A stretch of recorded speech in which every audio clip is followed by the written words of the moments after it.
Asyukan si Milo everyday, paingon na tag-ayala, diri na pud tapuga sa atong energy. Asyukan si nakaabot na tayo og diretso na tanag warm up kay hapit na tabuhian og ang mga tao dia grabe na gid kadaghan. Mao nang nibalhin ta diri pasulod sa Pila Sports Complex kay di ta kabuylo didto. Asyukan si Christian Haliasgo daw back up welcome ang batang UAAP ng Malaybalay. Choy kay bay, bunal. Asyukan si naapod si Megan yang diha og si Crony nang ang nasa likod, the pride of Malaybalay. Pariha mitanan na nagkategorya 5km mitanan bay. Asyukan si cash out aning mga younggans nga nakarecognize sa ato padayon sa kalihukan. Cash out pud ay ani ato mga dulens nga LA boys from Camiguin. Grabe kalayo og gidayo, daghan kaayo sila dire isa ka grupo. Padayon sa pagsuporta og sa kalihukan, ako sa inyo mga dulens saludo. Bunal.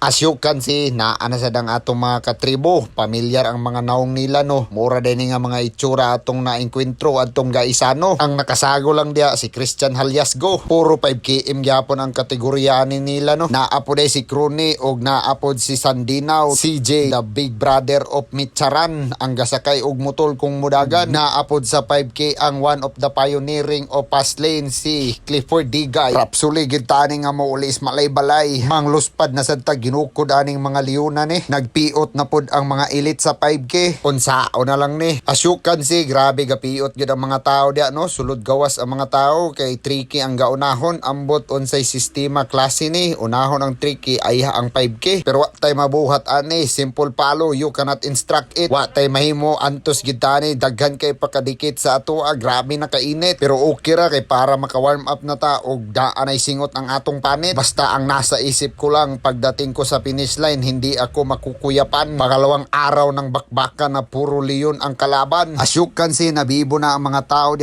kay gibuhian na ang tricky o gipasulod na dayon mi o gapiot na diha, pero dili mi ipadagan kay gauna ang tanan kay gusto sila una makaadto sa atubangan. Asyukan si kuratan kay mi ani kay diretso ra gibuhian ang 5k, wa na istorya diretso na larga. Asyukan si the lead pack, CJ Sandinaw, Lance Alacapa, Christian Haliasgo, Jake Crony, Clifford, Justin og ako. Asyukan si hapit na marapsuli. Credits kay Doy Vlog for this video. Asyukan si tiniraha ming Lance diano, wa gid nagpabalo sa ako saludo ko sa imo idol, wala kang patawad. Cash out team, cash out og cash out po dia sa imo Arnel Basas, kulba kay kamot bay. Cash out Coach Kirk, saludo ko sa imo. Oy ana po ang atong amigo nga palautog. Grabe gid ka kulisaw bata pahapak ako Dako kay ngisi, cash out na sad. Asyukan si samtang gailista ni abot ni atong mga idolo naka-recognize sa ato cash out sa inyo mga taga Team Sibugay, saludo ko sa inyo, padayon sa kalihukan bay. Cash out po dani atong mga idolo nga nakasapon sa 2 hours samtang gabaklay ta. Asyukan si Lakawero J. Marvin, the secret millionaire of Malaybalay City, the haligi of trail running, walang kupas, gahi gyapong armas. Cash out sa inyo mga idolo. Cash out ani mga batanon nga hilig og dagan from Kauswagan.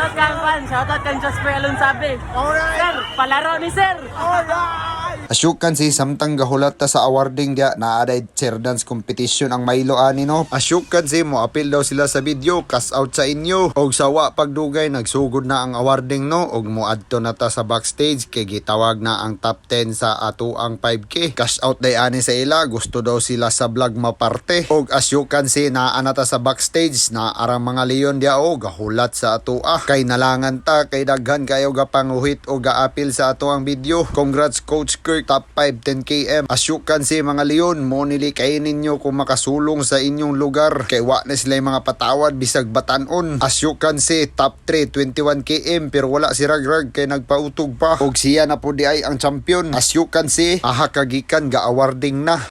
Nagpautog na sad galing ning bataa. Munay sikreto niya, mong kusgan kayo ni siya. Nadamay pa ni niya iyang mga tapad nga mga inosente kayong itsura. Ni katawa na lang yun sila. Nahala. Asyukan si ga-awarding na ang female nga 5k og gitawag na ang pangalan sa top 1 og top 2 unya wala pa sila, mo nang gadagandagan sila. Asyukan si sunod na mi i-award og wala pa si Crony og si Clifford, i-DQ daw sila og di kaabot. Asyukan si naa na sila. Shout out di adto mga staff nga magsigig paning Mayroon ka nasuko na screw ni sa ila. Cash out sa imo dulins. Top 6 data sa 5 km no. Og naay nagpa-cash out sa ato ada. What's up LA boys from Camiguin. Come again. Cash out sa inyo little brothers. Mga followers daw nato ni sila. Og nagpahabol pod ni sila. Cash out sa inyo ha. Salamat sa kanunayong suporta. Di ta mo malimtan og di ta mo maisa-isa. As you can see, gitawag na atong pangalan ni Joey Romantico ang pinakagwapo nga MC sa CDO. Tagaay kog piso. Nahala, lihok tao.